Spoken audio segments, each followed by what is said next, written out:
କେତେଟା ଘଣ୍ଟା ପରେ ଆମର ପରମ ପ୍ରଭୁ ଶ୍ରୀ ଅରବିନ୍ଦଙ୍କର ଜନ୍ମ ମାସ ଆରମ୍ଭ ହେବ।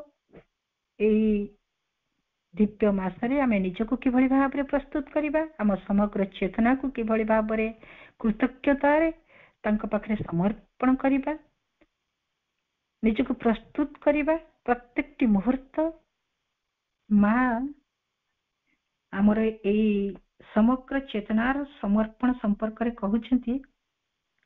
କଣ ସେ ବିଷୟରେ ଆମେ ଜାଣିବା। ମା କହୁଛନ୍ତି ସମର୍ପଣ ମାନେ ତ୍ୟାଗ ନୁହେଁ, ନିବେଦନ। ଦାନ ନୁହେଁ, ଆତ୍ମ ଉତ୍ସର୍ଗ। ଆତ୍ମ ସମର୍ପଣ ମାଙ୍କ ପାଖରେ ବା ଭଗବାନଙ୍କ ପାଖରେ। ଆମେ ସମସ୍ତେ ଜାଣିଛୁ ପୃଥିବୀରେ ଯେତେ ମହାପୁରୁଷ ବା ଅବତାର ମାନେ ସମସ୍ତେ ଗୋଟିଏ କଥା କହିଛନ୍ତି। ବେଦରେ ବି ସେଇ ଯଜ୍ଞର ପ୍ରয়োଜନୀୟତା କଥା ଉଲ୍ଲେଖ କରାଯାଇଛି। ଯୋଉ ପ୍ରାଚୀନ ବୈଦିକ ଋଷି ମାନେ ପ୍ରତ୍ୟହ ନାନା ପ୍ରକାର ଯଜ୍ଞାନୁଷ୍ଠାନ କରୁଥିଲେ, ଏଇ ସବୁ ଯଜ୍ଞର ଅସଲ ମର୍ମ ଥିଲା ଆତ୍ମାହୁତି, ଆତ୍ମଦାନ ବା ଆତ୍ମନିବେଦନ। ଯଜ୍ଞକୂଟରେ ଅଗ୍ନିକୁ ପ୍ରଜ୍ୱଳିତ କରି ସେମାନେ ଏଇଭଳି ଭାବରେ ନାନା ଭାବନାର ସହିତ ଆତ୍ମାହୁତି କହୁଥିଲେ, ଓಂ ସ୍ୱାହା, ମୁଁ ମୋର ସବୁ କିଛିକୁ ସମର୍ପଣ କରୁଛି। ଅଗ୍ନି ହେଲା ଭଗବାନଙ୍କର ଅଭିବ୍ୟକ୍ତି, ଆଉ ଆମେ ଜାଣିଛୁ ଚେତନାର ପ୍ରତୀକ। ତେଣୁ ସେମାନେ ସେଇ ଅଗ୍ନି ମଧ୍ୟରେ ନିଜର ଯାହା କିଛି ଅଛି ସବୁ କିଛିକୁ ଭଗବାନଙ୍କ ଉଦ୍ଦେଶ୍ୟରେ ସମର୍ପଣ କରୁଥିଲେ।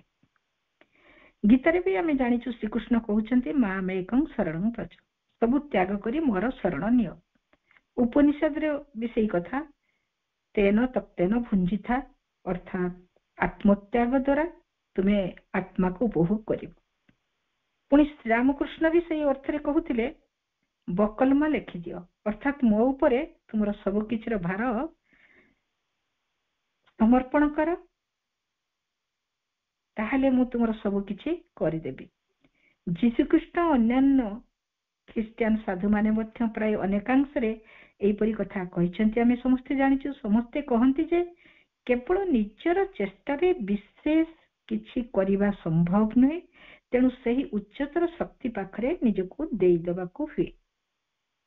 ସେଥିପାଇଁ ଆମେ ଜାଣିଛୁ ଯେ ମା କହୁଛନ୍ତି ସବୁ କିଛିକୁ ଦେଇଦିଅ। ତୁମେ ଯେତିକି ଯେତିକି ନିଜକୁ ଭଗବାନଙ୍କୁ ଦେଇ ଚାଲିଥିବ ସେତିକି ସେତିକି ସେ ତୁମ ପାଖେ ପାଖେ ରହିଥିବେ। ତୁମେ ନିଜକୁ ସମ୍ପୂର୍ଣ୍ଣ ସମଗ୍ର ଭାବେ ଈଶ୍ୱରଙ୍କୁ ଦେଇଦେଲେ ଈଶ୍ୱର ମଧ୍ୟ ତୁମ ପାଖେ ସମ୍ପୂର୍ଣ୍ଣ ଭାବେ ସର୍ବଦା ପ୍ରତିଟି ମୁହୂର୍ତ୍ତରେ ରହିଥିବେ, ଆଉ ରହିଥିବେ ତୁମ ପାଖାପାଖି, ତୁମର ପ୍ରତ୍ୟେକଟି ଭାବନା ଚିନ୍ତା ଭିତରେ, ତୁମର ସମସ୍ତ ଆବଶ୍ୟକତା ଭିତରେ। ଏବଂ ତୁମର ଏପରି କିଛି ଆସ୍ପୃହା ନଥିବ ଯାହାର ପ୍ରତ୍ୟୁତ୍ତର ସେ ସଙ୍ଗେ ସଙ୍ଗେ ଦେଉନଥିବେ। ତୁମେ ମଧ୍ୟ ଈଶ୍ୱରଙ୍କ ସହିତ ଏକ ସମ୍ପୂର୍ଣ୍ଣ ଅବିରତ ଏକାତ୍ମତା ଅନୁଭବ କରିବ ଓ ତାଙ୍କର ଖୁବ୍ ନୈକାଟ୍ୟ ଅନୁଭବ କରିବ। ସତେକି ସେ ତୁମକୁ ସର୍ବଦା ବହନ କରି ଚାଲିଛନ୍ତି, ସତେକି ଈଶ୍ୱର ସବୁ ସମୟରେ ତୁମ ପାଖେ ପାଖେ ରହିଛନ୍ତି। ତୁମେ ଚାଲିଲେ ସେ ତୁମ ସାଙ୍ଗରେ ଚାଲୁଛନ୍ତି, ତୁମେ ଶୋଇଲେ ସେ ତୁମ ସହିତ ଶୋଉଛନ୍ତି, ତୁମେ ଖାଇଲେ ସେ ତୁମ ସହିତ ଖାଉଛନ୍ତି, ତୁମେ ଭାବିଲେ ସେ ତୁମ ସହ ଭାବୁଛନ୍ତି, ତୁମେ ଭଲ ପାଇଲେ ସେ ତୁମ ପ୍ରେମର ରୂପରେ ତୁମ ସହ ରହିଛନ୍ତି। କିନ୍ତୁ ଏଇଥିପାଇଁ ତୁମେ ନିଜକୁ ସମ୍ପୂର୍ଣ୍ଣ ଭାବେ ତାଙ୍କୁ ଅର୍ପଣ କରିଦେବ, ସମଗ୍ର ଭାବେ ଏକାନ୍ତ ଭାବେ, କୌଣସି କୁଣ୍ଠା ନ ରଖି, କିଛି ନିଜ ପାଇଁ ନ ରଖି, କିଛି ଜାବୁଡ଼ି ନ ଧରି ସବୁ କିଛି ତାଙ୍କୁ ଦେଇଦେବାକୁ ହେବ। ଯଦି ତୁମେ ତାଙ୍କୁ ସବୁ କିଛି ଦେଇଦିଅ, ଯଦି ତୁମେ ତୁମର ବୋଲି କିଛି ଆଉ ନ ରଖ, ସେ ନିଶ୍ଚୟ ସର୍ବଦା ସମ୍ପୂର୍ଣ୍ଣ ଭାବେ ତୁମ ସହିତ ରହିବେ। ତୁମର ସମସ୍ତ ଭାବନାରେ, ତୁମର ସମସ୍ତ କର୍ମରେ, ତୁମର ସମସ୍ତ ଚିନ୍ତାରେ ସବୁବେଳେ ସବୁ ମୁହୂର୍ତ୍ତରେ ରହିବେ। କିନ୍ତୁ ଏଇଥିପାଇଁ ତୁମେ ନିଜକୁ ଓ ତୁମର ସବୁ କିଛିକୁ ତାଙ୍କ ପାଖେ ନିଶେଷରେ ସମର୍ପି ଦେବ। କିଛି ବୋଲି ରଖିବାକୁ ହେବ ନାହିଁ। ଯଦି କିଛି ରଖ, ତେବେ ତାହା ପଥରଟିଏ ପରି ତୁମର ଓ ଈଶ୍ୱରଙ୍କ ଭିତରେ ଗୋଟିଏ କାନ୍ଥ ହୋଇ ବ୍ୟବଧାନ ସୃଷ୍ଟି କରିବ। ମା କହୁଛନ୍ତି କିଭଳି ଭାବରେ ନିଶେଷ ଭାବରେ ଆମକୁ ଦେବା ପାଇଁ ପଡିବ, ଅତି ସରଳ ଭାବରେ ମା ବୁଝେଇ ଦଉଛନ୍ତି। ଆଉ ନିଜକୁ ଦେଇଦେବା ଭିତରେ ଆମର ନିଜସ୍ୱ ଗୋଟେ ସାର୍ଥକତା ଅଛି, ତାହା ହେଲା ଆତ୍ମଚରିତାର୍ଥତା। ଏଇ ଯୋଉ ଦେବା ଭିତରେ ଆମର ମଧ୍ୟ ଗୋଟେ ସାର୍ଥକତା ଅଛି, ଯୋଉଟା ଆମେ ଆତ୍ମଚରିତାର୍ଥ କରିପାରିବା, ନିଜକୁ ଦେଇପାରି ମୁଁ ଧନ୍ୟ ହେଲି ବୋଲି ଭାବିବି, ଆଉ ସେହି ଦେଇଦେବାର ଆନନ୍ଦରେ ହେବ ପରମ ପ୍ରାପ୍ତି। ଏବଂ ଏହି ଆନନ୍ଦରେ ମଗ୍ନ ହୋଇ ନିବେଦନର ଅନ୍ତର ସ୍ୱତଃସ୍ଫୂର୍ତ୍ତ ଭାବରେ ଗାଇ ଉଠିବ, ମତେ ଯେ ସବୁ ଦେଇଦେବାକୁ ହୁଏ ତାହା ମୁଁ ଜାଣେ, ଆହୁରି ଜାଣେ ଯେ ମୁଁ ନଦେଲେ ସେ ଯାହା ଦେବାର କିପରି ବା ଦେବେ। ଏଇ ସବୁ କଥା ଶୁଣିଲେ ଆମକୁ ମନେ ହେବ ମୁଁ ଏଇପରି ଜଣେ ବିଚାର ବୁଦ୍ଧି ସମ୍ପନ୍ନ ସକ୍ଷମ ନୁହେଁ ମନୁଷ୍ୟ, ମୋର ନିଜର ବି ଯଥେଷ୍ଟ ଶକ୍ତି ସାମର୍ଥ୍ୟ ରହିଛି। ଯଦି ମୁଁ ମାଙ୍କୁ ମାନିବି, ତାଙ୍କୁ ଭକ୍ତି କରିବି, ଧ୍ୟାନ ଧାରଣା ଇତ୍ୟାଦି କରିବି, କିନ୍ତୁ ଏଇପରି ଭାବରେ ନିଜକୁ ଉତ୍ସର୍ଗ କରିଦେବାକୁ ଯିବି ବା କାହିଁକି? ଆମ ମନ ଭିତରେ ଏଇ ପ୍ରଶ୍ନ ଆସିବ। ତାହେଲେ ମୋର ନିଜର କାର୍ଯ୍ୟଗୁଡ଼ିକ କରିବ କିଏ? ମୁଁ ଯଦି ସବୁ ସମର୍ପଣ କରିଦେଇକି ବସିଯିବି। ପ୍ରକୃତି ଆମ ନିଜର କେତେ ଟିକେ ବା କ୍ଷମତା, ଟିକେ ଗଭୀର ଭାବରେ ଭାବି ଦେଖିଲେ ନିଶ୍ଚୟ ଆମେ ବୁଝିପାରିବା ବାପା ଭାଇ ମାନେ, ଯେ ଏଇ ସବୁ ଧାରଣା ନେଇ ରହିବାଟା ହେଲା ନିଜ ଅହଙ୍କାର ପ୍ରସୂତ ଭୁଲ ଧାରଣା ବା ଆମ ମନର ଗୋଟେ ସଂକୀର୍ଣ୍ଣତା। କାରଣ ନିଜେ ନିଜେ ନିଜେ ଏକାକୀ ଚେଷ୍ଟା ଚଳେ ଆମେ କେତେ ଟିକେ କଣ ବା କରିପାରିବା? ନା ନିଜକୁ ଆମେ ନିରାପଦରେ ରଖିପାରୁ, ନା ବଞ୍ଚାଇ ପାରିବା। କେବଳ ଯେତେବେଳେ ଯେଉଁ ଅବସ୍ଥା ଆସେ ତାକୁ ମଥାପାତି ଅଗତ୍ୟା ମାନିନେଲେ ଚଳିବାକୁ ହିଁ ହବ। କିନ୍ତୁ ଆମେ ଯଦି ମାଙ୍କ ହାତରେ ଅପା ଭାଇ ମାନେ ନିଜକୁ ସମର୍ପଣ କରିଦେଉ, ତାହେଲେ ଆମ ପାଇଁ ଯାହା କରିବା ସେ ହିଁ କରିବେ। ଏବଂ ଗୋଟିଏ ଭିତ୍ତି ଓ ଭରସା ମିଳିଯିବାରୁ ଆମର ସଂକୀର୍ଣ୍ଣ ଚେତନା ଉଦାର ଆଉ ବ୍ୟାପକ ହେଇଯିବ। ସେତେବେଳେ ସେଇ ଚେତନା ଆଉ ଆମ ନିଜର ଯନ୍ତ୍ର ଭାବରେ ନ ରହେ, ମାଙ୍କର ଯନ୍ତ୍ର ହୋଇ ଠିକ ଠିକ କାର୍ଯ୍ୟ କରିପାରିବ। ଅର୍ଥାତ୍ ମା ହିଁ ସବୁ କରିବେ, এইଭଳି ଏକ ଭାବନା ଆମ ଭିତରେ ଜାଗ୍ରତ ହେବ। ଏଇ ପ୍ରକାର ଆତ୍ମସମର୍ପଣ ଅବଶ୍ୟ ଦିନକରେ ବା ଅଳ୍ପ ଦିନରେ ହୁଏନି, ବା କଥାରେ କଥାରେ କହିଦେଲେ ହୁଏନି। ଏହାକୁ ବାସ୍ତବ ଜୀବନରେ ଆମକୁ ରୂପାୟିତ କରିବା ପାଇଁ ଅନେକ ସମୟ ଲାଗିପାରେ। ନିଜକୁ ଛାଡ଼ିଦେଲେ ତାଙ୍କ ନିକଟରେ, ନିଜକୁ ତାଙ୍କ ନିକଟରେ ସମର୍ପି ଦେବା, ତାହେଲେ ଯାଇ ଆମେ ଏଇ କଥାଟିକୁ ହାସଲ କରିପାରିବା। ପ୍ରଥମେ ଭଗବାନଙ୍କ ନିକଟରେ ଆତ୍ମଦାନର ଆମେ ଚେଷ୍ଟା କରିବା ପାଇଁ ନିଜର ଅନ୍ତର ମଧ୍ୟରେ ଗୋଟେ ସ୍ଥିର ସଂକଳ୍ପ କରିବା ଦରକାର। ଯେମିତି ଆମେ ଯଦି ଭାବିବା ଯେ ମୁଁ ଏଇ କାର୍ଯ୍ୟଟିକୁ କରିଦେଇ ପାରିବି, ଯୋଉ ପ୍ରପତିଙ୍କର ଯୋଉ ଚାଲିଛି କାର୍ଯ୍ୟଧାରା, 100 ବର୍ଷର ପୂର୍ତ୍ତି ପାଳନ କରାଯାଉଛି, ଆମେ କହିବା ଆମେ ସେଇ କାର୍ଯ୍ୟଟାକୁ କରିବା, ମୁଁ ଏଇଠି ସେଇ ପାର୍ଥକ୍ୟଟିକୁ କରିଦେଇ ପାରିଲି ବା ମୁଁ ଚାହୁଁଛି ସେ ପାର୍ଥକ୍ୟକୁ କରିବି, ସେଇଭଳି କଲେ ଆମେ କେବେ ବି କରିପାରିବା ନାହିଁ। ପାର୍ଥକ୍ୟର କ୍ଷେତ୍ରରେ ଆମେ ଯଦି ମାଙ୍କୁ ଜଣେଇବା, ଆମେ ଯଦି ମାଙ୍କୁ ଏଇ କଥା ସମର୍ପଣ କରିବା, ମା ଏଇ ପାଠଚକ୍ରକୁ ଆମେ ଘରେ ଘରେ ପହଞ୍ଚିବାକୁ ଚାହୁଁଛୁ, ଏଇ ପାଠଚକ୍ରଟିକୁ ତୁମେ ହିଁ କରିବାରେ ଆମ ଭିତରେ ଶକ୍ତି ସାମର୍ଥ୍ୟ ଦିଅ, ନିଶ୍ଚିତ ଭାବରେ ସେ କାର୍ଯ୍ୟ ମା ହିଁ କରେଇବେ। ଆମେ କେବଳ ଯନ୍ତ୍ର ଭାବରେ ତାଙ୍କର କାର୍ଯ୍ୟଟିକୁ ତୁଲିବା ପାଇଁ ଚେଷ୍ଟା କରିବା। ଯଦି ହୃଦୟ ମଧ୍ୟରେ ଏଇ ସଂକଳ୍ପ ରହିବ, ନିଶ୍ଚିତ ଭାବରେ ମା କରିବେ। ଯଦି ଆମ ଭିତରେ ସାମାନ୍ୟ ଟିକେ ଅହଙ୍କାର ରହିବ ବା ଉତ୍ତେଜନା ରହିବ, ସେଇଭଳି ଗୋଟେ ଭାବନା ରହିବ, ତାହେଲେ ଏଟା କେବେ ବି ଦୀର୍ଘସ୍ଥାୟୀ ହେଇପାରିବ ନାହିଁ ବା ସେଇ କାର୍ଯ୍ୟ କେବେ ବି ସମ୍ଭବ ହେଇପାରିବ ନାହିଁ। ତେଣୁ ପ୍ରଥମେ ପ୍ରଥମେ କଣ ହବ ନା ଆମେ ଆଂଶିକ ଭାବରେ ଆମେ ହୁଏତ ସମର୍ପଣ କରିବା ବା ମାଙ୍କ ଉପରେ ସେଇଭଳି ବିଶ୍ୱାସଟିକୁ ରଖିବା, କିନ୍ତୁ ସତ୍ତାର କିଛି ଅଂଶରେ, ଗୋଟିଏ ଦୁଇଟି ଅଂଶରେ ଆମେ ଆଗେଇ ଯିବା। ବାକି ସକଳ ଅଂଶ ଗୁଡ଼ିକ ଚୁପଚାପ ଯେପରି ଥିଲା ସେଇଭଳି ରହିଯିବ। ସବୁ ଅଂଶ ସାମଗ୍ରିକ ଭାବରେ ଆମ ଚେତନା ସମର୍ପଣ କରିବ ନାହିଁ, ସେ ସେଇଭଳି ଭାବରେ ରହିଯିବ। କେବଳ ମନ ହିଁ ସମର୍ପଣ କଲା ବା ପ୍ରାଣ ସମର୍ପଣ କଲା, କିନ୍ତୁ ଶରୀର ସତ୍ତା ବା ଶରୀର ଚେତନା ସେଥିରେ ସ୍ୱୀକୃତି ଦେଲା ନାହିଁ। ଅର୍ଥାତ୍ ଆମେ ବୁଝିବା ଯେ ଦେହ ସତ୍ତା ତା ନିଜକୁ ନେଇ ପୂର୍ବପରି ତତ୍ପର ରହିଲା। ପ୍ରାୟ ଏହି ପ୍ରକାର ଆମ ଜୀବନରେ ଘଟିଥାଏ ଅପା ଭାଇ ମାନେ। ଦେହ ସତ୍ତାକୁ ବା ଆଧ୍ୟାତ୍ମିକ ଚେତନାକୁ ସମର୍ପଣ କରିପାରିବା ବହୁତ କଷ୍ଟକର କଥା। ଆମେ ଚାହୁଁଛୁ ଭୋରରୁ ଉଠିବାକୁ, ମନ ଚାହୁଁଛି, ମନ ସଂକଳ୍ପ କରୁଛି, କିନ୍ତୁ ଆମ ଶରୀର ଚାହୁଁ ଦେହ ହାତ ବଥା ହଉଛି, ପରିଶ୍ରମ ହେଇଛି, ଆଉ ଟିକେ ଶୋଇପଡେ। ତାକୁ ଦେହ ଚେତନାକୁ ସମର୍ପଣ କରିବା ଭାରି କଷ୍ଟକର କଥା। ସର୍ବଦା ତାର ଗୋଟେ ନିଜସ୍ୱ ଚିନ୍ତାଧାରାକୁ ସେ ସବୁବେଳେ ଜାବୁଡି ରଖିବାକୁ ଚାହେଁ, ଅନ୍ୟ କାହା ହାତରେ ନିଜର ଦାୟିତ୍ୱ ଛାଡ଼ିଦେବାକୁ ସେ ରାଜି ହୁଏନି। କିନ୍ତୁ ଏଇପରି ହେଲେ ସମର୍ପଣ କାର୍ଯ୍ୟଟି ସମ୍ପୂର୍ଣ୍ଣ ହୁଏ ନାହିଁ। ତେଣୁ ଶ୍ରୀ ଅରବିନ୍ଦ କହୁଛନ୍ତି ଯେ ଇଣ୍ଟିଗ୍ରାଲ ସମର୍ପଣ ଅର୍ଥାତ୍ ପୂର୍ଣ୍ଣାଙ୍ଗ ସମର୍ପଣର ଆବଶ୍ୟକତା ଅଛି। ମାଙ୍କ ପାଖରେ ସବୁ କିଛିକୁ ସମର୍ପି ଦେବା ଦରକାର। ମନ, ପ୍ରାଣ, ହୃଦୟ, ଶରୀର ସବୁକିଛି ମାଙ୍କ ହାତରେ ଛାଡ଼ିଦେବାକୁ ହବ। ତେବେ ଯାଇ ଆମେ ତାଙ୍କ ଶକ୍ତିର କ୍ରିୟା ଗୁଡିକ ସମ୍ପୂର୍ଣ୍ଣ ରୂପେ ସଫଳ ହେଇପାରିବ।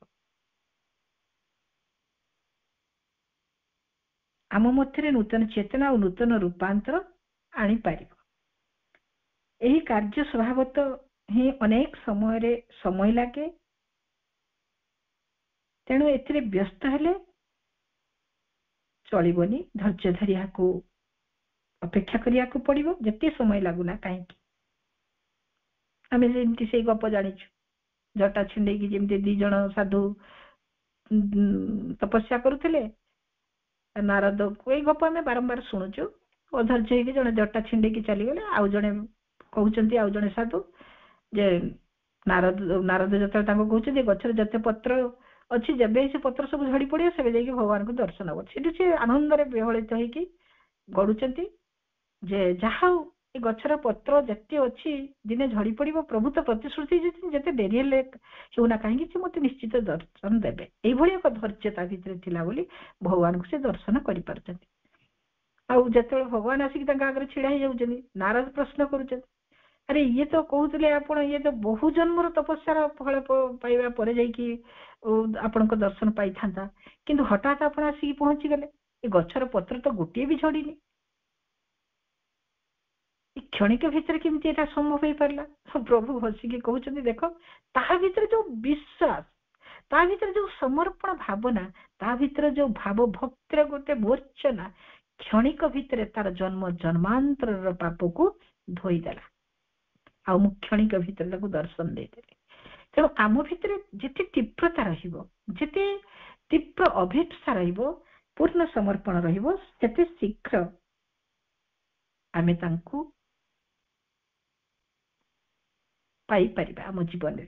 ତେଣୁ ସେଇ ଧୈର୍ଯ୍ୟକୁ ଆମକୁ ରଖିବାକୁ ପଡିବ, ଯେତେ ଡେରି ହେଉନା କାହିଁକି। ଏପରି ଆମେ ଧାରଣା ରଖିବାନି ଯେ ଆମେ ଗୋଟେ ଦିନ ବା 2ଟା ଦିନ ପ୍ରାର୍ଥନା କରିଦେଲେ, ଧ୍ୟାନ କରିଦେଲେ, ନାମ ଜପ କରିଦେଲେ ବା ସମର୍ପଣ କରିଦେଲେ, ଘର ଦ୍ୱାର ସବୁ କିଛି ଆମେ ତୁମକୁ ଦେଇଦଉଛୁ, ହେ ପ୍ରଭୁ ଏଇ ସବୁ କିଛି ତୁମର, ଏ ଧନ ସମ୍ପତ୍ତି ସବୁ ତୁମର, ଏ ଛୁଆ ପିଲା ସବୁ କିଛି ତୁମର। ଯଦି ଭଗବାନ ଆସିକି ସାଙ୍ଗେ ସାଙ୍ଗେ ପହଞ୍ଚିଯିବେ ଆଉ କହିବେ ତୁ ପରା ସବୁ କିଛି ମତେ ଦେଇଦେଇଛୁ, ସବୁ କିଛି ସମର୍ପଣ କରିଦେଇଛୁ, ଦେ ତୋର ସେଇ ଯୋଉ ସବୁ କାଗଜ ପତ୍ର, ଉଇଲ୍ ପେପର ସବୁ ମତେ ଦେଇଦେ, ଆମେ କଣ ଦେଇପାରିବା? ସେଇଭଳି ଆମ ଭିତରେ ସମର୍ପଣ ଭାବ ଅଛି? ଆମେ ଖାଲି ମୁହଁରେ କହୁଛୁ। ଅନେକ ଏହାର ଉଦାହରଣ ମାଙ୍କ ପାଖରେ ଅଛି, ଯୋଉଗୁଡାକ କି ଆମେ ସମସ୍ତେ ଜାଣିଛୁ। ମାଙ୍କ ପାଖକୁ ଜଣେ ଆସିଛନ୍ତି, ସବୁ କିଛି ତାଙ୍କର ବିକ୍ରି କରିଦେଇକି ମାଙ୍କୁ ଦେବେ ବୋଲି, କିନ୍ତୁ ସେ ଦେଇପାରୁନାହାନ୍ତି। ପକେଟରେ ଟଙ୍କା ରଖିଛନ୍ତି କିନ୍ତୁ ଦେଇପାରୁନାହାନ୍ତି। ମା ତ ଅନ୍ତର୍ଯାମୀ, ସବୁ ଜାଣିପାରନ୍ତି। ମା କଣ କରୁଛନ୍ତି ଦେଖୁଛନ୍ତି, ଯେ ସେ ପକେଟରେ ହାତ ମାରୁଛନ୍ତି, କିନ୍ତୁ ଦବାର ଯୋଉ ଭାବନା ତାଙ୍କ ଭିତରେ ସୃଷ୍ଟି ହେଇପାରୁନାହିଁ, ବିଶ୍ୱାସ, ମୁଁ ଯଦି ସବୁ ଦେଇଦେବି ଖାଇବି କଣ, ବଞ୍ଚିବି କେମିତି? ଫେରିଗଲେ। ତାପରେ ପୁଣି ତାପର ଦିନ ଆସୁଛନ୍ତି, ସେଇ ଟଙ୍କା ପକେଟରେ ଅଛି, ଆରେ ମୁଁ ତ ଦେଇପାରିଲିନି, ମାଙ୍କ ପାଖରେ ଆଜି ଦେଇଦେବି। ତାପରେ ପୁଣି ଫେରି ଯାଉଛନ୍ତି, ସେଦିନ ବି ସେମିତି ହଉଛି। ତୃତୀୟ ଦିନ ଯେତେବେଳେ ମାଙ୍କ ପାଖକୁ ଯାଉଛନ୍ତି, ମା କହୁଛନ୍ତି ତୁମେ କଣ କିଛି ଭୁଲି ଯାଉଛ କି? ଯଦି ତୁମର ପ୍ରଭୁଙ୍କ ଉପରେ ବିଶ୍ୱାସ ନାହିଁ ତାହେଲେ ତୁମେ ସବୁ କିଛି ନିଜ ପାଖରେ ରଖିପାର। ଯଦି ତୁମର ପୂର୍ଣ୍ଣ ବିଶ୍ୱାସ ଅଛି ପ୍ରଭୁଙ୍କ ଉପରେ ତୁମେ ସବୁ କିଛିକୁ ଦେଇଦିଅ। ଆଉ ଯେତେବେଳେ ତୁମେ ସବୁ କିଛିକି ଦେଇଦବ ନା ସେତେବେଳେ ତାଙ୍କର ଦାୟିତ୍ୱ ସବୁ କିଛି ବଢିଯିବ। ତୁମର ସମସ୍ତ ଦାୟିତ୍ୱକୁ ସିଏ ଗ୍ରହଣ କରିବେ। କାନ୍ଦିଛନ୍ତି ସିଏ ଆଉ ସବୁ କିଛିକୁ ସମର୍ପଣ କରିଦେଇଛନ୍ତି। এইଭଳି ଆମେ ଖାଲି କଥାରେ କଥାରେ କହୁ ମା ଏ ଘର ଦ୍ୱାର ଜମି ବାଡି ବ୍ୟାଙ୍କ ବାଲାନ୍ସ ଛୁଆ ପିଲା ସବୁ କିଛି ତୁମର, କିନ୍ତୁ ଆମେ ସାମାନ୍ୟ ଟିକେ ମାଙ୍କର ଦାବିକୁ ମଧ୍ୟ ପୂରଣ କରିପାରୁନା, ସମୟ ବି ଦେବା ପାଇଁ ଚାହୁଁନା। ଏଇ ଯୋଉ ପ୍ରଭୁଙ୍କର ଜନ୍ମ ମାସଟି ଆରମ୍ଭ ହେଇଛି ଆମ ଭିତରେ କେତେ ଆସ୍ପୃହା ଜାଗୁଛି ଭାଇ ବାପାମାନେ, ଆମେ ଏଇ ସମୟଟାକୁ କେମିତି ଦେଇପାରିବା, ଆମେ ସମୟଟିକୁ କିଭଳି ଭାବରେ ସଦୁପଯୋଗ କରିପାରିବା। ଧନ ତ ଦେବା ବହୁତ ବଡ କଥା, ସମୟଟିକୁ ଦେବା ପାଇଁ ନା ସମୟ ନାହିଁ। ଆମେ କେମିତି ଗୋଟେ ସଂକଳ୍ପ ନେବା, ଘରେ ଘରେ ପାଠଚକ୍ର କରିବା, ପ୍ରତ୍ୟେକ ଦିନ ତାଙ୍କୁ କେମିତି କୃତଜ୍ଞତା ଜଣେଇବା, ପ୍ରତ୍ୟେକଟି ମୁହୂର୍ତ୍ତ ତାଙ୍କୁ ନେଇକି ବଞ୍ଚିବା। ଆମ ପାଇଁ ଆମ ପ୍ରଭୁ କେତେ କଥା କରିଯାଇଛନ୍ତି, ନୂତନ ସୃଷ୍ଟି ରଚନା କରିଛନ୍ତି, ଆମେ ସେମିତି କେମିତି ଅଂଶଗ୍ରହଣ କରିପାରିବା। ଘରେ ଘରେ ପୁରେ ପୁରେ ପ୍ରତ୍ୟେକଙ୍କ ଚେତନା ଭିତରେ ସେଇ ଦିବ୍ୟ ଚେତନାକୁ ଉଦ୍ରେକ କରିବାରେ କେମିତି ଗୋଟେ ଗୋଟେ ଡାକ ପିଅନ ସାଜି ପାରିବା। କେତେ ଥର ଆମେ ସେଇ କଥା ଭାବୁଛୁ। ଶୋଇଲା ବେଳେ ଆମେ ଘର କଥା ଭାବୁଛୁ, ପିଲାଛୁଆଙ୍କ କଥା ଭାବୁଛୁ, ନିଜ କଥା ଭାବୁଛୁ, କିନ୍ତୁ କେତେଥର ପ୍ରଭୁଙ୍କ କାର୍ଯ୍ୟ କରିବା ପାଇଁ ଭାବୁଛୁ। ଆଉ ଯେତେବେଳେ ସେଇ କଥା ଭାବିବା, ମା ସେଇ କଥା କହୁଛନ୍ତି ତୁମେ ମୋ କାମ କର ମୁଁ ତୁମ କାମ କରିବି। ଦୁଃଖ ଆସିବ, ଯନ୍ତ୍ରଣା ଆସିବ, ଆଉ ଯାହା ଜୀବନରେ ଦୁଃଖ ନାହିଁ, ଯନ୍ତ୍ରଣା ନାହିଁ, ବିଫଳତା ନାହିଁ, ତା ଜୀବନରେ କୌଣସି ସାର୍ଥକତା ନାହିଁ। ମା କହୁଛନ୍ତି, ପ୍ରଭୁ ନିଜେ କଥା କହୁଛନ୍ତି, ଯୋଉମାନଙ୍କ ଜୀବନରେ କୌଣସି ବିଫଳତା ବା ଦୁଃଖ ଯନ୍ତ୍ରଣା ନାହିଁ ତାକୁ ତୁମେ ଅନୁସରଣ କର ନା, ତୁମେ ଠକିଯିବ। ଯୋଉମାନଙ୍କ ଜୀବନରେ ଦୁଃଖ ଅଛି, ଯନ୍ତ୍ରଣା ଅଛି, ବିଫଳତା ଅଛି, ସେଇମାନଙ୍କୁ ଅନୁସରଣ କରିବାର କଥା। ଆମେ ଯୋଉମାନେ ସୁଖୀ ସେମାନଙ୍କୁ କେବଳ ଦେଖୁଛୁ। ତେଣୁ ଆମେ କିଭଳି ଭାବରେ ନିଜକୁ ପ୍ରସ୍ତୁତ କରିବା, କିଭଳି ଭାବରେ ଏଇ ମାସଟିକୁ ନୁହେଁ ଏଇ ମାସରେ ନିଜକୁ ରିଚାର୍ଜ କରିବା, ବର୍ଷ ଯାକର କେମିତି ଦିବ୍ୟ ଚେତନାର ଉନ୍ମିଳିତ ହବ, ଆସ୍ପୃହା ଆହୁରି ସୁଦୃଢ ହବ, ଆହୁରି ତୀବ୍ର ହବ, ଆହୁରି ସଂକଳ୍ପ ଆମର ସୁଦୃଢ ହବା ଦରକାର। ପ୍ରକୃତିରେ ଯାହା ଅସଲ କାର୍ଯ୍ୟ ତାକୁ ମା ଆମ ଅନ୍ତରାଳରେ ରହି ସବୁ କିଛିକୁ କରୁଛନ୍ତି ଆଉ କରିବେ, ଏଇ ବିଶ୍ୱାସ ଆମକୁ ରଖିବାକୁ ପଡିବ। ଆମ ମାନଙ୍କ ତରଫରୁ କେବଳ ଆନ୍ତରିକ ପ୍ରଚେଷ୍ଟା ଟିକକ ଦରକାର। ଭାଇପ ମାନେ ଯିଏ ଯେପରି ପାରିବ, ଯୋଉଭଳି ଅବସ୍ଥାରେ ଯିଏ ଅଛି, ସମସ୍ତଙ୍କ ପାଇଁ ପ୍ରଚେଷ୍ଟା ସମାନ ନୁହେଁ। ଏହାର ଫଳ ଶୀଘ୍ର ମିଳୁ ବା ବିଳମ୍ବରେ ମିଳୁ ସେଥିରେ କିଛି ବି ଯାଇ ଆସେନି। ଯେତେବେଳେ ଠିକ ଭାବରେ ପ୍ରସ୍ତୁତ ଆମେ ହେଇ ଉଠିବା, ସେତେବେଳେ ସେ ଫଳ ଆପେ ଆପେ ଆମ ପାଖକୁ ଆସିଯିବ। ସେତେବେଳେ ମୋଟେ କିଛି ବି ଆମର ଆଉ ଆଶା ନଥିବ। ଆମେ ଦେଖିବା ଯେ କିଭଳି ଆଶ୍ଚର୍ଯ୍ୟଜନକ ଭାବରେ କିଛି ମାନେ କେମିତି ଅଦ୍ଭୁତ ବ୍ୟାପାର ସବୁ ଆମ ଜୀବନରେ ଘଟି ଯାଉଛି।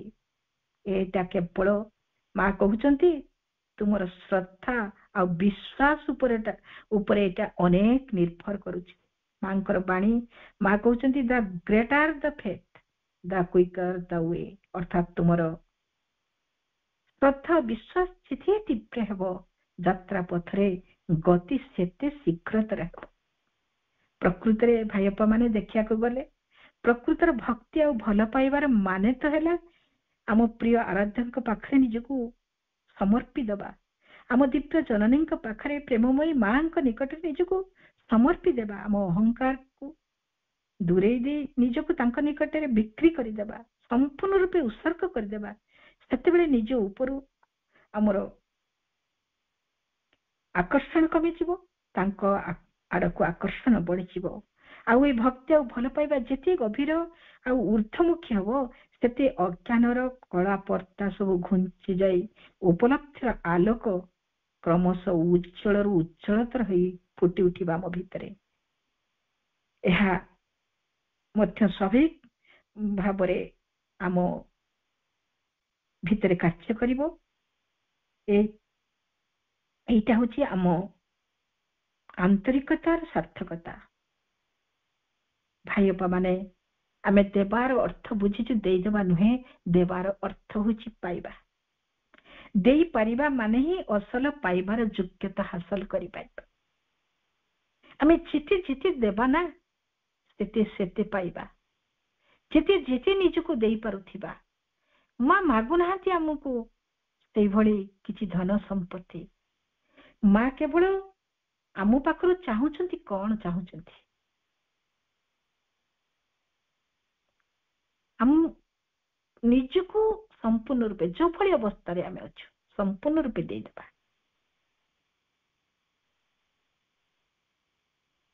ସମ୍ପୂର୍ଣ୍ଣ ରୂପେ ତାଙ୍କ ନିକଟରେ ସମର୍ପି ଦେବା ଯୋଉଭଳି ଅବସ୍ଥାରେ ଆମେ ଅଛୁ। ଶ୍ରୀ ଅରବିନ୍ଦ ବିଶେଷ ଭାବରେ କହୁଛନ୍ତି, ବିରୋଧୀ ଶକ୍ତି ଗୁଡ଼ିକର ଆମକୁ ଦୁର୍ବଳ କରିଦିଅନ୍ତି ଆଉ ନିସ୍ତେଜ କରିଦିଅନ୍ତି। ତେଣୁ ତୁମେ ଏହି ଭାବରେ ନିଜକୁ ଦୃଢ ରଖିବ। କେମିତି? ପ୍ରଭୁ କହୁଛନ୍ତି, ମୁଁ ଯେତେଟା କରିପାରିବି କରିଯାଏ, ଏହାପରେ ଆଉ ଯାହା କିଛି କରିବା ଦରକାର ତାର ବ୍ୟବସ୍ଥା କରିବା ପାଇଁ ରହିଛି ମାଙ୍କର ଶକ୍ତି। ରହିଛନ୍ତି ସ୍ୱୟଂ ଭଗବାନ। ଉପଯୁକ୍ତ ସମୟ ହେଲେ ସେ ସବୁ କିଛିକୁ ସମ୍ପନ୍ନ କରିଦେବେ। ଏହି ବିଶ୍ୱାସ ସର୍ବଦା ଅବିଚଳିତ ରହିବ, ଅତୁଟ ରହିବ, ଦେଲେ ଯାଇ ଆମେ ମାଙ୍କର କୃପା ପାଇବା। ହୁଏତ ଜୀବନରେ ଅନେକ ଦୋଷଯୁକ୍ତ କାର୍ଯ୍ୟ ଆମେ କରୁଥାଇପାରେ, ସେଥିପାଇଁ କେବେ ବି ପ୍ରଭୁ କହୁଛନ୍ତି ତୁମେ ଚିନ୍ତିତ ହବ ନାହିଁ। ତୁମ ମନରେ କୌଣସି ସନ୍ଦେହ ବା ସଂକୋଚ ଯେମିତି ନ ଆସେ, କିଛି ଚିନ୍ତା ନାହିଁ। ସେଇ ସବୁ କଥା ନେଇ ତୁମେ କେବେ ବି ଟିକେ ବିଚଳିତ ହୁଅନି। ମୁଁ ଜଣେ ପାପୀ, ମୁଁ ଜଣେ ଅଯୋଗ୍ୟ, ମୋ ଭିତରେ କେତେ ଅଜ୍ଞାନତା, କେତେ ଅପୂର୍ଣ୍ଣତା, କେତେ ଅସଙ୍ଗତି ସବୁ ଅଛି। ପ୍ରଭୁ କହୁଛନ୍ତି ଯାହା ଅତୀତ ହେଇଯାଇଛି ତାକୁ ସମ୍ପୂର୍ଣ୍ଣ ରୂପେ ମନରୁ ପୋଛି ଦିଅ। ଏବେ ତୁମ ସମ୍ମୁଖରେ ରହିଛି କେବଳ ବର୍ତ୍ତମାନ ଓ ଭବିଷ୍ୟତ। କେବଳ ସେଇ ଦିଗରେ ତୁମର ମନକୁ ନିୟୋଜିତ କର। ମା ତୁମକୁ ସେଇ କଥା ନିର୍ଦ୍ଦେଶ ଦଉଛନ୍ତି। କେତେ ସୁନ୍ଦର ଭାବରେ ପ୍ରଭୁ ଏଇ କଥା କହୁଛନ୍ତି। ପ୍ରତ୍ୟେକ ମୁହୂର୍ତ୍ତରେ ଅତୀତକୁ ଦେହର ଧୂଳି ପରି ଛାଡି ଫିଙ୍ଗି ଦିଅ, ଯେପରିକି ତାହା ପ୍ରତି ମୁହୂର୍ତ୍ତରେ ଆମ ସମ୍ମୁଖରେ ଖୋଲି ଯାଉଥିବା ନିଦାଗ ନିଷ୍କଳଙ୍କ ପଥଟିକୁ ଧୂଳି ମଳିନ ନ କରେ। ମାଙ୍କର ଏହି କଥାଟି ସ୍ମରଣ ରଖି ଅତୀତକୁ ଭୁଲି ଯାଅ। ଏହିପରିକି ନିଜର ଶରୀର ତା ପାଇଁ ଆବଶ୍ୟକତା ଅନୁଯାୟୀ ବି ବିଶୁଦ୍ଧ ଅଛି କି ନାହିଁ ତାହା ନେଇ ମଧ୍ୟ କିଛି ଚିନ୍ତା କରିବାର ନାହିଁ। ଶ୍ରୀ ଅରବିନ୍ଦ ନିଜେ ଜୋର ଦେଇ କହୁଛନ୍ତି, ଶରୀରର ବିଶୁଦ୍ଧତା ସମ୍ବନ୍ଧରେ କୌଣସି ଚିନ୍ତା କର ନାହିଁ। ଯେତେବେଳେ ତୁମ ଅନ୍ତରରେ ଆସ୍ପୃହା ଜାଗିଛି ସେତେବେଳେ ତୁମର ଦେହ ଓ ହୃଦୟ ସେଥିରେ ବିଶୁଦ୍ଧ ହେଇଯାଇଛି। ଯେତେବେଳେ ତୁମେ ମାଙ୍କୁ ଚାହିଁଛ ସେତେବେଳେ ତାର ବିଶୁଦ୍ଧତା ଘଟି ଯାଇଛି। ଏହି ସବୁ ଭାବନାକୁ ସମ୍ପୂର୍ଣ୍ଣ ରୂପେ ଦୂର କରିଦେଇ କେବଳ ନିର୍ବିବାଦରେ ଆତ୍ମସମର୍ପଣ ଦିଗରେ ସର୍ବଦା ଚେଷ୍ଟା କରିବା ଉଚିତ। ଏହି ପ୍ରକାର ଆଦର୍ଶ ମନୋଭାବଟିକୁ ନେଇ ଅବିଚଳିତ ରହ। ପ୍ରଭୁ କହୁଛନ୍ତି ମାଙ୍କ ଚରଣରେ ନିଜକୁ ସମ୍ପୂର୍ଣ୍ଣ ସମର୍ପଣ କରି ମାଙ୍କ ଶରଣ ନେଇ ମୁଁ ଯେପରି ନିର୍ଭରେ ନିଶ୍ଚିନ୍ତରେ ନିଶ୍ଚୟତାର ସହ ନିର୍ଭରତା ରଖି ନିରବରେ ନିର୍ଭୀୟ ଭାବନାରେ ରହିପାରେ, ଏହି ଭାବ ଆଉ ଏହି ଅକିଞ୍ଚନତା ନେଇ ନିଜକୁ ତୁମକୁ ଚାଲିବାକୁ ହବ। ଏଇ କଥା ସର୍ବଦା ଭାଇ ବାପା ମାନେ ଆମକୁ ମନେ ରଖିବାକୁ ହେବ। ଆମେ କାହା ପାଖରେ ନିଜକୁ ସମର୍ପଣ କରିବାକୁ ଚାହୁଁଛୁ? କୌଣସି ଅଦୃଶ୍ୟ ଶକ୍ତି ନା ଅଜଣା ଅନାବୃତ ଭଗବାନଙ୍କ ପାଖରେ, ନା ଏମିତି କୌଣସି କଳ୍ପନାର ଭଗବାନଙ୍କ ନିକଟରେ? ଯୋଉ ପ୍ରତିମୂର୍ତ୍ତି ଆମେ କଳ୍ପନାରେ ତିଆରି କରୁ ସେମାନଙ୍କ ନିକଟରେ ନା, ଏଠି ଜୀବନ୍ତ ପୂର୍ଣ୍ଣ ଅବତାର, ଏଇ ଯୁଗର ଅବତାର ଶ୍ରୀମା ଶ୍ରୀ ଅରବିନ୍ଦଙ୍କ ପାଦ ପଦ୍ମରେ ଆମେ ସମର୍ପଣ କରୁଛୁ। ଏହି ଭାବନା ଆମ ଭିତରେ ରହିବା ଉଚିତ। ଏହି ବର୍ତ୍ତମାନ ଯୁଗର ଯୋଉ ଅବତାର ତାଙ୍କ ନିକଟରେ, ଯେ ସମଗ୍ର ଜଗତର ଗୁରୁ, ସମଗ୍ର ସୃଷ୍ଟିର ଗୁରୁ, ତାଙ୍କ ନିକଟରେ ଆମେ ସମର୍ପଣ କରିବାକୁ ଯାଉଛୁ।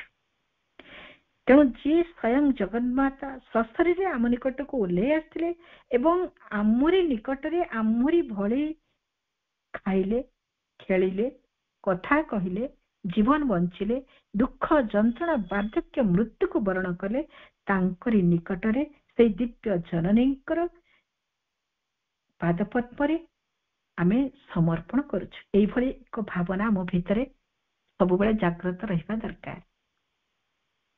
ଯଦିଓ ସେ ଆମ ଭିତରେ ସ୍ଥୂଳ ଶରୀରରେ ବର୍ତ୍ତମାନ ନାହାନ୍ତି, କିନ୍ତୁ ଏଇ କଥା ଆମେ ମନେ ରଖିବା ଉଚିତ, ସୂକ୍ଷ୍ମ ଭାବରେ, ଦୀପ୍ତିମନ୍ତ ଭାବରେ, ସତେଜ ସଦା ଜାଗ୍ରତ ଭାବରେ ସିଏ ଆମ ସହିତ ସଦା ସର୍ବଦା ରହିଛନ୍ତି।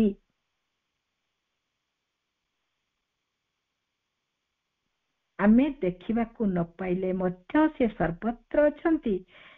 ସେ ଆଶ୍ରମରେ ଅଛନ୍ତି, ଅରବିଲରେ ଅଛନ୍ତି, ମାତୃମନ୍ଦିରରେ ଅଛନ୍ତି, ଆମ ଦେଶ ଦେଶାନ୍ତର ଅଛନ୍ତି, ଆମ ଜିଲ୍ଲାରେ ଅଛନ୍ତି, ଆମ ଗ୍ରାମରେ ଅଛନ୍ତି, ଆମ ଘରେ ଅଛନ୍ତି, ଆମ ଭିତରେ ଅଛନ୍ତି, ସବୁ ପାଠଚକ୍ର କେନ୍ଦ୍ର ମାନଙ୍କରେ ବି ଅଛନ୍ତି। ଆମ ଚତୁଃପାର୍ଶ୍ୱରେ ସେ ନିତ୍ୟ ସର୍ବତ୍ର ବିରାଜମାନ କରୁଛନ୍ତି। ବାୟୁମଣ୍ଡଳରେ ତାଙ୍କର ଦିବ୍ୟ ଉପସ୍ଥିତି ନିତ୍ୟ ବିରାଜିତ। ଏଇଭଳି ଏକ ଭାବନା ଆମ ଭିତରେ ସବୁବେଳେ ଆମେ ଜାଗ୍ରତ କରି ରଖିବା ଦରକାର। ମୀରାବାଇ ଯେମିତି ଗାଉଥିଲେ ଯେ ହରି ସହ ଲାଗି ରହରେ ଭାଇ, ବାଧା ବିଘ୍ନ ତର ଜୀବ ମିଳାଇ, ଯେଉଁ ପଦ ରେଣୁ ପରଶ ପାଇ, ତରଇ ଗଣିକା ଦସ୍ତୁ କଂସେଇ, ସେଇ ପଦରଜ ମଥାରେ ନେଇ ମୁକ୍ତି ମାର୍ଗ ଖୋଜେ ମୀରାବାଇ। ସେ କହୁଥିଲେ ହରିଙ୍କ ସହ ଲାଗି ରହିଲେ କଂସେଇ ବା ଗଣିକା ବି ତ୍ରାଣ ପାଇଯାଆନ୍ତି। ଦେଖୁ ଦେଖୁ ତାଙ୍କର ସକଳ ସମସ୍ୟା ବି ମେଣ୍ଟିଯାଏ। କିନ୍ତୁ ବର୍ତ୍ତମାନ ଆମମାନଙ୍କ ପରି ସଂସାରୀ ଜୀବମାନଙ୍କ ପକ୍ଷରେ ଅପା ଭାଇ ମାନେ ହରିଙ୍କ ସହ ଲାଗି ରହିବାଟା ସହଜ କଥା ନୁହେଁ। ଅନେକ ବି ଏଇ କଥା ପାରନ୍ତି ନାହିଁ। କିନ୍ତୁ ଏଇ ଜୀବନ୍ତ ମାଙ୍କ ପାଖରେ ସଦା ଜାଗ୍ରତ କରୁଣାମୟୀ ମା ରୂପରେ ଆମ ପାଖରେ ଆସିକି ଉପସ୍ଥିତ ଅଛନ୍ତି। ଆଉ ତାଙ୍କ ନିକଟରେ ଆମେ ନିଶ୍ଚିତ ଭାବରେ ସମର୍ପଣ କରିଦେଇ ପାରିବା। ଯେତେ ଦୁଃଖ, ଯେତେ ଯନ୍ତ୍ରଣା, ଯେତେ ବାଧାବିଘ୍ନ ଆସୁନା କାହିଁକି, ଆମେ ତାଙ୍କର ସାନ୍ନିଧ୍ୟ ଭିତରେ ରହିଛୁ। ଏଇ ଭରସା, ଏଇ ବିଶ୍ୱାସଟିକୁ ଆମ ଭିତରେ ରଖିବାକୁ ପଡିବ ଅବିରାମ ଭାବରେ, ଅବିଚ୍ଛିନ୍ନ ଭାବରେ। ଆମ ମନ, ପ୍ରାଣ, ଦେହ ସମେତ ଆମର ସମଗ୍ର ସତ୍ତା ଚେତନାର ଯୋଉ ଦିବ୍ୟ ରୂପାନ୍ତର, ଯାହାକି ପୂର୍ଣ୍ଣ ଯୁଗର ଲକ୍ଷ୍ୟ ଅପା ଭାଇ ମାନେ, ରୂପାନ୍ତରର ଏହି ଲକ୍ଷ୍ୟ ପଥରେ ଆଗେଇବାକୁ ହେଲେ ଆମକୁ ଆମ ନିଜର ସାମର୍ଥ୍ୟ ସାଧନା ଉପରେ ନୁହେଁ, ଭଗବାନଙ୍କ କୃପା ଆଉ ତାଙ୍କ ଦିବ୍ୟ ଶକ୍ତି ପାଖରେ ଆମକୁ ଅଖଣ୍ଡ ସାମର୍ଥ୍ୟ ଉପରେ ନିର୍ଭର କରିବାକୁ ହେବ। ଭଗବାନଙ୍କର ସେହି ଦିବ୍ୟ ଶକ୍ତି ଆମ ଭିତରେ ରହିଛି। ଆମ ଭିତରେ ରହିଥିବା ତାଙ୍କର ସେହି ଦିବ୍ୟ ଶକ୍ତିକୁ ଏହା ନିତ୍ୟ ଉତ୍ସାହିତ ହେଉଛି ଏବଂ ଆମ ଚେତନାର ଉର୍ଦ୍ଧ୍ୱର ଓ ଗଭୀରତର କେନ୍ଦ୍ର ଗୁଡିକରେ ଆମେ ତା ସହ ନିତ୍ୟ ଯୁକ୍ତ ହୋଇ ରହିଛୁ। ଅପା ଭାଇ ମାନେ ଆମ ଜୀବନର କର୍ମର ଯୋଉ କ୍ରିୟାଶୀଳ ଯେଉଁ ଶକ୍ତିକୁ ଆମ ନିଜର ଶକ୍ତି ବୋଲି ଆମେ ଭାବୁ, ତାହା ଆମ ମଧ୍ୟ ସେଇ ଭଗବତ ଶକ୍ତିର ନିମ୍ନତର ବା ସୀମିତ ରୂପ। ଏଇ କଥା ଯେମିତି ଆମେ ଭୁଲି ନ ଯାଉ। ଚେତନାର ଯେତିକି ଉର୍ଦ୍ଧ୍ୱକୁ ଆମେ ଉଠି ଯାଇପାରିବା ନା, ସେତିକି ଗଭୀରକୁ ବୁଡି ଯାଇପାରିବା। ଆଉ ସେଇ ଶକ୍ତିର ସେତିକି ଅଧିକ ଆଉ ଅସୀମ ଅନାବୃତ ଦିବ୍ୟ ସ୍ୱରୂପକୁ ଆମେ ପ୍ରତ୍ୟକ୍ଷ ଭାବରେ ଉପଲବ୍ଧି କରିପାରିବା ଅପା ଭାଇ ମାନେ। ତାହେଲେ ଯାଇକି ଆମେ ନିଜ ଭିତରେ ତାହା ଗ୍ରହଣ କରିବା ପାଇଁ ସେତିକି ଅଧିକ ସମର୍ଥ ହେଇପାରିବା। କାରଣ ସେତେବେଳେ ଚେତନାର ସେଇ ଗଭୀରତର ଆଉ ଊର୍ଦ୍ଧ୍ୱତର ସ୍ତର କେନ୍ଦ୍ର ଗୁଡିକରେ ଭଗବାନ ତାଙ୍କ ଶକ୍ତି ସହ ଏକାତ୍ମ ହୋଇଯିବା ଆମ ପକ୍ଷେ ଅଧିକରୁ ଅଧିକ ସହଜ ଆଉ ସ୍ୱାଭାବିକ ବି ହେଇ ଉଠିବ। ବର୍ତ୍ତମାନ ମଧ୍ୟ ଆମେ ଭଗବାନଙ୍କର ସେଇ ଦିବ୍ୟ ଉପସ୍ଥିତି ଓ ଶକ୍ତିର ଅନନ୍ତ ପ୍ରସାର ଭିତରେ ରହିଛୁ। ତାଙ୍କ ଭିନ୍ନ ଅନ୍ୟ କିଛି କେଉଁଠାରେ ନାହିଁ। ଆମେ ନିଜର ଅଜ୍ଞାନତା ଯୋଗୁଁ ହିଁ ଭଗବାନ ଠାରୁ ଭିନ୍ନ ବୋଲି ଆମେ କଳ୍ପନା କରୁ, ମୁଁ ବୋଲି ଆମେ ଭାବୁ। ଆମ ଚାରିପଟେ ଏକ ଅହଙ୍ଗ୍ର ପ୍ରାଚୀରକୁ ଆମେ ଛିଡା କରିଦେଉ ଆଉ ତାହାରି ଭିତରେ ଆବଦ୍ଧ ହେଇକି ସୀମିତ ହୋଇ ରହିବା, ଯୋଉ ଆମେ ସୀମିତ ହୋଇ ରହିଥିବା ସେଇ ଶକ୍ତିକୁ ଆମେ କଣ କରୁନା ମୋର ଶକ୍ତି ବୋଲି ଭାବି ତାର ଦୋଷ ତ୍ରୁଟି ଓ ଅସାମର୍ଥ୍ୟ ଭିତରେ ସନ୍ଧି ହେଇଯାଉ ଆଉ ଭଗବତ ଶକ୍ତିର ଅନନ୍ତ ଦିବ୍ୟ ସାମର୍ଥ୍ୟ ଭିତରକୁ ଉଠି ଯାଇ ପାରୁନା। ଏଇଟା ହଉଛି ଆମର ଦୁର୍ଭାଗ୍ୟ। ଆମ ଭିତରେ ତାକୁ ଅବାଧରେ କ୍ରିୟାଶୀଳ ହେବା ପାଇଁ ଛାଡି ଦେଇ ପାରୁନା। ଆମ ଭିତରେ ରହିଥିବା ସେଇ ମୁଁ ବା ଅହଙ୍କାର ଭ୍ରମଟିକୁ ଦୂର ହେଇଗଲେ ଦିବ୍ୟ ରୂପାନ୍ତରର ପଥଟି ବି ଆମ ଆଗରେ ଆପେ ଆପେ ଖୋଲିଯିବ, ଆପେ ଆପେ ନିର୍ବିଘ୍ନରେ ଅନାୟାସରେ ଉନ୍ମୁକ୍ତ ହେଇଯିବ। ଆଉ ଆମେ କଣ କରିବା ନା ଆମ ଲକ୍ଷ୍ୟ ପଥରେ ଆମେ ଆଗେଇ ଯାଇପାରିବା। କିନ୍ତୁ ଅହଂର ସେଇ ଭ୍ରମଟି ଦୂର କରିବାର ଶକ୍ତି କଣ ଆମର ରହିଛି ଅପଭାଇବାନି? କାରଣ ଆମେ ତ ଜାଣି ଶୁଣି ଇଚ୍ଛା କରି ଆମ ଚେତନାର ସେଇ ଭ୍ରମଟିକୁ, ସେଇ ଭୁଲଟିକୁ ରୋପଣ କରିନାହୁଁ ଯେ ଇଚ୍ଛା ମାତ୍ରେ କି ତାକୁ ଉତ୍ପାଟିତ କରି ଦେଇପାରିବା ବା ନିର୍ମୂଳ କରି ଦେଇପାରିବା। ସେଟା କୋଉଠୁ ଆସିଛି ନା ବିଶ୍ୱ ସଂଗଠନରେ ଚେତନାର କ୍ରମ ବିକାଶ ବା ବିବର୍ତ୍ତନ ପାଇଁ କ୍ରିୟାଶୀଳ ଭଗବାନଙ୍କର ଅପରା ମାୟା ଶକ୍ତି ହିଁ ଆମ ଭିତରେ ଏଇ ଅହଂବୋଧଟି ଆଣିଦେଇଛି। କହିବାକୁ ଗଲେ ଯା ଦେବୀ ସର୍ବଭୂତେଷୁ ଭ୍ରାନ୍ତି ରୂପେଣ ସଂସ୍ଥିତା, ନିଜର ଏକ ଉଦ୍ଦେଶ୍ୟ ସାଧନ ପାଇଁ ଏହି କଥା ହିଁ ଘଟା ଯାଇଛି। ଅପରା ମାୟା ଶକ୍ତି ହିଁ ସେଇ ଅହଂବୋଧଟିକୁ ଆମ ଭିତରେ ରୋପଣ କରିଛନ୍ତି। ସେଇ ଉଦ୍ଦେଶ୍ୟଟି କଣ, କାହିଁକି ରୋପଣ କରିଛନ୍ତି? ପ୍ରଥମେ ଆମ ଭିତରେ ଅନ୍ୟ ସବୁଥିରୁ ସ୍ୱତନ୍ତ୍ର ଏକ ବ୍ୟକ୍ତିବୋଧ ବା ବ୍ୟକ୍ତି ରୂପକୁ ସଂଗଠିତ କରିବା, ଯାହା ଫଳରେ ଚାରିଆଡେ ଅନାବନା ଆଉ ବିଚ୍ଛୁରିତ ଭାବରେ ଖେଳେଇ ରହିଥିବା ସେଇ ସତ୍ୟ ଉପାଦାନ ଭିତରୁ ଏକ ସଂଗଠିତ ମୁଁ ରୂପ ନେବ। ଆଉ କଣ ହବ ନା ଚେତନାର ଆବଶ୍ୟକ ବିକାଶ ପର୍ଯ୍ୟନ୍ତ ତାହା ହେବ ଭଗବାନଙ୍କ ବିଶ୍ୱ ଯୋଜନାର ଜୀବନ ଓ କର୍ମର ଏକ ଊର୍ଦ୍ଧ୍ୱ ଚେତନ ଆଧାର ସ୍ୱରୂପ। ପରେ ଚେତନାର ପରବର୍ତ୍ତୀ ବିକଶିତ ଅବସ୍ଥାରେ ଦିବ୍ୟ ଜନନୀଙ୍କ ପରାଶକ୍ତିର କୃପା ହସ୍ତକ୍ଷେପ ଫଳରେ ତାହା ଅହଂକାର ସଂକୀର୍ଣ୍ଣ ଗଣ୍ଡି ଭିତରୁ ମୁକ୍ତ ହୋଇ ଦିବ୍ୟ ଚେତନାର ଏକ କେନ୍ଦ୍ର ରୂପେ ଦିବ୍ୟ ସାମର୍ଥ୍ୟ ସମ୍ପନ୍ନ ଏକ ଦିବ୍ୟ ବ୍ୟକ୍ତିତ୍ୱ ରୂପେ ଗଢି ଉଠିବ। ଏହି ଦିବ୍ୟ ବ୍ୟକ୍ତିତ୍ୱର ଆଧାର ହେବ କିଏ ନା ଚୈତ୍ୟ ଚେତନା ଏବଂ ମନ ପ୍ରାଣ ଓ ଦେହ ଉପରେ ରହିବ ସେଇ ଚୈତ୍ୟ ଚେତନାର ପୂର୍ଣ୍ଣ କର୍ତ୍ତୃତ୍ୱ। ଯେହେତୁ ଚୈତ୍ୟ ଚେତନା ହେଉଛି ଭଗବତ ଚେତନାର ଏକ ସଚେତ ଆଉ ସକ୍ରିୟ ଅଙ୍ଗ, ଏକ ଦିବ୍ୟ ଚେତନା, ତେଣୁ ସେହି ଚେତନାର ମାଧ୍ୟମ ଓ ସହାୟତାରେ ଆମେ ଭଗବାନଙ୍କ ସହ, ତାଙ୍କ ଶକ୍ତି ସହ ଆମର ଅଭିନ୍ନ ଏକାତ୍ମତା ଉପଲବ୍ଧି ଆମେ କରିପାରିବୁ। ଏଇଠାରୁ ଦିବ୍ୟ ରୂପାନ୍ତର ସଚେତ ପ୍ରକ୍ରିୟା ଆରମ୍ଭ ହୋଇଯାଏ ଯଥାର୍ଥ ଭାବରେ। ଏହି ରୂପାନ୍ତର କ୍ରିୟା ଓ ପୂର୍ଣ୍ଣ ଯୁଗର ସମସ୍ତ ସାର୍ଥକତା ପାଇଁ ଆମକୁ ପୁରାପୁରି ନିର୍ଭର କରିବାକୁ ପଡିବ ସେଇ ମା ଭାଗବତୀ, ମା ମମତାମୟୀ ଦିବ୍ୟ ଜନନୀଙ୍କ ଉପରେ। କାରଣ ଏହାର ଆଦ୍ୟ ପର୍ବ ଠାରୁ ଆରମ୍ଭ କରି ଅନ୍ତିମ ପର୍ବ ପର୍ଯ୍ୟନ୍ତ ସମସ୍ତ କିଛି ଆୟୋଜନ, ଚାଳନା, ଦିଗ୍ଦର୍ଶନ, ନିୟନ୍ତ୍ରଣ, ଲକ୍ଷ୍ୟ ସିଦ୍ଧି ଆଦିର ସମସ୍ତ ଭାର, ସମସ୍ତ କର୍ତ୍ତୃତ୍ୱ ରହିଛି ତାଙ୍କରି ହାତରେ। ଆମ ହାତରେ ମାନେ କିଛି ନାହିଁ। ଆମର କାମଟି ହେଲା ମନ ପ୍ରାଣ ଦେହ ସମେତ ଆମର ସମଗ୍ର ସତ୍ତା ଓ ଚେତନାକୁ ତାଙ୍କ ପାଖରେ ପୂର୍ଣ୍ଣ ରୂପେ ସମର୍ପଣ କରିଦେବା। ତାହେଲେ କାମଟିକୁ ଆଉ ଆମର ହୋଇ ରହିବନି, କାମଟି ହେବ ମାଙ୍କର। ସେଇଥିପାଇଁ ମା କହୁଛନ୍ତି ଯଦି ପୂର୍ଣ୍ଣ ଭାବରେ ତୁମେ ନିଜକୁ ସମର୍ପଣ କରିଦିଅ ତାହେଲେ ଏହା ଆଉ ତୁମର ଦାୟିତ୍ୱ ବା ଚିନ୍ତା ଭାବନାର ବସ୍ତୁ ହୋଇ ରହିବନି, ଏହା ହେବ ପରମ ଭଗବାନଙ୍କର କାମ ଆଉ ତାଙ୍କର ଦାୟିତ୍ୱ। ସେ ଏହି କାମଟିର ଭାର ଗ୍ରହଣ କରିବେ ଓ ଅନ୍ୟ ସମସ୍ତଙ୍କ ଅପେକ୍ଷା ସେ ଭଲ ଭାବରେ ଜାଣନ୍ତି ଯେ ଏଇଥିପାଇଁ କଣ କରିବାକୁ ହବ। ସମଗ୍ର ଚେତନା କହିଲେ ଆମକୁ ବୁଝିବାକୁ ହେବ। ଆମେ ଯୋଉ ସମଗ୍ର ଚେତନାର ରୂପାନ୍ତର କଥା କହୁଛୁ ଭାଇ ବାପା ମାନେ, ଆମେ ବୁଝିବା ଯେ ଆମ ଭିତରେ ଭୁଲ ଠିକ, ଭଲ ମନ୍ଦ, ସତ୍ୟ ମିଥ୍ୟା, ସଦିଚ୍ଛା ଓ ନିଷ୍ଠା ସଙ୍ଗରେ ଅସଦିଚ୍ଛା, ଛଳନା ଆଦି ଯାହା କିଛି ରହିଛି ସେ ସବୁର ସମର୍ପଣ। ଏକେ ତ ଆମ ସମଗ୍ର ଚେତନାର ଅତି ଅଳ୍ପ ଅଂଶ ସମ୍ପର୍କରେ ଆମେ ଜାଣିଛୁ। ଆମ ଅବଚେତନା ଓ ନିଶ୍ଚେତନା ଆମ ସତ୍ତାର କେଜାଣି କିଛି ଗୁଣ ଅଧିକ ଅଂଶ ମାନ ରହିଛି ଯାହା ସମ୍ପର୍କରେ ଆମେ ସମ୍ପୂର୍ଣ୍ଣ ଭାବରେ ଅନଭିଜ୍ଞ। ତା ଛଡା ଆମେ ନିଜ ଚେତନାର ଯେତେଟି ଅଂଶ ବିଷୟରେ ସଚେତ, ସେଗୁଡିକୁ ମଧ୍ୟ ସମର୍ପଣ କରିଦେବାକୁ ଆମ ଭିତରେ ନାନା ଦୀକ୍ଷା, ନାନା ପ୍ରକାର କୁଣ୍ଠା ଦେଖାଦିଏ। ଏପରିକି ପୁରାପୁରି ଭୁଲ ବୋଲି ଜାଣିଲେ ମଧ୍ୟ ଆମେ ଅସହାୟ ଭାବେ ଅନେକ ଗ୍ରତି ବୃତ୍ତିକୁ ଆମେ ପୋଷଣ କରି ଚାଲୁ। ସେଗୁଡିକ ପ୍ରତି ଆମର ଆସକ୍ତି ବଶତ ହେଉ ବା କାମନା ପୂରଣରୁ ମିଳୁଥିବା କ୍ଷଣିକ ସନ୍ତୋଷ ଯୋଗ୍ୟ ହଉ, ଆମ ଭିତରେ ଏକ ବଦ୍ଧମୂଳ ସଂସ୍କାର ରହି ଆସିଛି ଯେ ମନ୍ଦିର ଦେବତାଙ୍କ ପାଖକୁ ବା ଗୁରୁଙ୍କ ପାଖକୁ ଗଲା ବେଳେ ଆମ ଭିତରେ କେବଳ ପବିତ୍ର ଆଉ ଶୁଦ୍ଧ ଭାବ ଗୁଡିକୁ ରଖିବାକୁ ହେବ।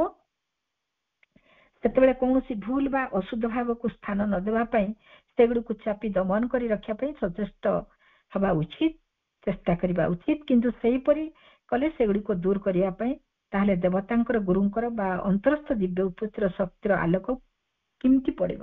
ଆମେ ଯଦି ସେଗୁଡିକୁ ଲୁଚେଇକି ଭଗବାନଙ୍କ ପାଖକୁ ଯିବା ତାହେଲେ ସେଇ ଆମ ଭିତରେ ଥିବା ସମସ୍ତ ଅଶୁଦ୍ଧତା ଉପରେ ଗୁରୁଙ୍କର କିଭଳି ଭାବରେ ବା ଆମର ଦିବ୍ୟ ଜନନୀଙ୍କର କିଭଳି ଭାବରେ ଆଲୋକ ପଡିବ? ଯେଉଁମାନେ ସମଗ୍ର ଚେତନାର ଦିବ୍ୟ ରୂପାନ୍ତର ଚାହାନ୍ତି ସେମାନଙ୍କ ପକ୍ଷରେ ଏ ସମ୍ପର୍କରେ କିପରି ମନୋଭାବ ରହିବା ଉଚିତ ସେଇ କଥା ମା କହୁଛନ୍ତି, ବୁଝେଇବା ପାଇଁ ଚେଷ୍ଟା କରୁଛନ୍ତି। ମା କହୁଛନ୍ତି ତୁମ ଭିତରେ ସବୁଠାରୁ ଯେଉଁ ଭଲ ଜିନିଷ ଗୁଡିକ ଅଛି ତାକୁ ତ ତୁମେ ସମର୍ପଣ କରିବା ଖୁବ ଉତ୍ତମ ଓ ତାହା ଖୁବ ପ୍ରଶଂସନୀୟ, କିନ୍ତୁ ତୁମ ଭିତରେ ସବୁଠାରୁ ଯେଉଁ ମନ୍ଦ ଜିନିଷ ଗୁଡିକ ଅଛି ତାକୁ ବି ସମର୍ପଣ କରିବା ଅନେକ ଅଧିକ ଉପଯୋଗୀ ଓ ବୋଧହୁଏ ଏହି ନିବେଦନଟି ଅଧିକ ପ୍ରଶଂସନୀୟ, କିନ୍ତୁ ଏହି ସର୍ତ୍ତରେ ଯେ ଏହାକୁ ଦୂର କରିବା ପାଇଁ ଏହା ଅର୍ପଣ କରାଯାଇଛି ନିଜ ଭିତରକୁ, ଏହାକୁ ପୁଣି ଥରେ ଫେରେଇ ନେବା ପାଇଁ ନୁହେଁ।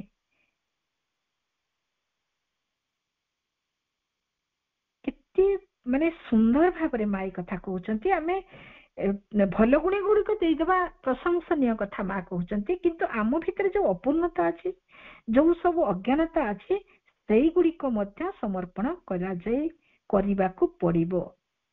ଏଇ ସର୍ତ୍ତ ଗୋଟେ ରହିବ ଯୋଉ ସର୍ତ୍ତରେ କି ଆଉ ଥରେ ଫେରିବା। ମୁଁ କହିବି ମୋ ଭିତରେ କ୍ରୋଧ, ଲୋଭ, ବାସନା, କାମନା ଏଗୁଡାକ ଅଛି, ମା ତୁମେ ନିଅ, କିନ୍ତୁ ତା ପରବର୍ତ୍ତୀ ମୁହୂର୍ତ୍ତରେ ମୁଁ କହିବିନି, ମୁଁ ଭାବିବିନି ମୁଁ ତ ସେଇଠି ସମର୍ପଣ କରିଦେଇଛି, ତାପରେ ମୋ ଭିତରେ ଯୋଉ ଲୋଭ ଥିଲା, ଯୋଉ କାମନା ବାସନା ଥିଲା, ଯୋଉ ଅହଙ୍କାର ଥିଲା, ଯୋଉ ଗର୍ବ ଥିଲା, ଯୋଉ କ୍ରୋଧ ଥିଲା, ତାକୁ ପୁଣି ମୁଁ ସାଉଁଟିବି। ଏଇଭଳି ନୁହେଁ, ଏଇ ସର୍ତ୍ତ ରଖିକି ଯେମିତି ତା ମୋ ପାଖକୁ ଆଉ ଫେରି ନ ଆସେ। ମା ଏଇ ବିଷୟଟିକୁ ଆହୁରି ପରିଷ୍କାର କରିବା ଭାଇ ମାନେ ବୁଝେଇକି କହୁଛନ୍ତି ଯେ ଅନେକ ସମୟରେ ସାଧାରଣତଃ ଆମେ ନିଜେ ଯେଉଁ ଅବସ୍ଥାରେ ରହିଥାଉ, ନାନା ଅଶୁଦ୍ଧି, ନାନା ମଳିନତାରେ ଭରପୁର ଆମ ନିଜର ସେଇ ପ୍ରକୃତ ରୂପଟିକୁ ସିଧାସଳଖ ଦେଖିବା ପାଇଁ କୁଣ୍ଠିତ ହଉ, ତାହା ଉପରେ ନାନା ସୁନ୍ଦର କୃତ୍ରିମ ରଙ୍ଗ ପୁଟ ଦେଇକି ଆମେ ନିଜ ଆଗରେ ନିଜକୁ ଏକ କଳ୍ପିତ ଉତ୍ତମ ଭାବମୂର୍ତ୍ତି ତିଆରି କରିଥାଉ। ନିଜ ଦୋଷ ଦୁର୍ବଳତା ବା ଭୁଲ ତ୍ରୁଟି ସମ୍ପର୍କରେ ନିଜ ଆଗରେ ମନ ଗଢା ନାନା ପ୍ରକାର ଆମେ ସଫେଇ ଦଉ। ମୁଁ ତ ଏମିତି କରିନି, ମୁଁ ତ ଏମିତି ଲୋକ ନୁହେଁ, ମୋ ଭିତରେ ତ ଏଇ ଜିନିଷ ଆସେନି, ଆମେ ଏଇଭଳି ସଫେଇ ଦଉ। ଏଇଭଳି ନିଜ ଭିତରେ ଗୋଟେ ଛଳନା, ଗୋଟେ ଆବରଣ ଭିତରେ ଆମେ ତାକୁ ରଖିଦଉ, ନିଜକୁ ଭଲ ବୋଲି ଗୋଟେ ସାଧୁ ବୋଲିକି ନିଜ ସପକ୍ଷରେ ହିଁ ଆମେ ବିଭିନ୍ନ ଢଙ୍ଗରେ ବିଭିନ୍ନ ଭାବରେ ଏପରିକି ବେଳେ ବେଳେ ନିଜର ମାନେ ପ୍ରଶଂସା ମଧ୍ୟ ଆମେ କରି ପକଉ, ଦୋଷ ଗୁଡିକ ମଧ୍ୟ ଯୁକ୍ତିସମ୍ମତ ବୋଲିକି ଆମେ କହୁ, ଆଉ ସେଟା ଠିକ କରୁଛୁ ବୋଲିକି ବି ପ୍ରତିପାଦନ କରିବାକୁ ଆମେ କେତେବେଳେ ପଶ୍ଚାତପଦ ହଉନା। ମାଙ୍କ କହିବା ଅନୁସାରେ ଆମେ ଯେତେବେଳେ ମାଙ୍କ ଉପସ୍ଥିତି ବା ଅନ୍ତରସ୍ଥ ଦିବ୍ୟ ଉପସ୍ଥିତି ନିକଟକୁ ଆସୁ, ସେତେବେଳେ ସେଇ ଦିବ୍ୟ ଚେତନାର ପରିବେଶରେ ଆମେ ସେଗୁଡିକୁ ସେମାନଙ୍କର ପ୍ରକୃତ ସ୍ୱରୂପରେ ଦେଖୁ। ଆତ୍ମପ୍ରବଞ୍ଚନା ଅର୍ଥାତ୍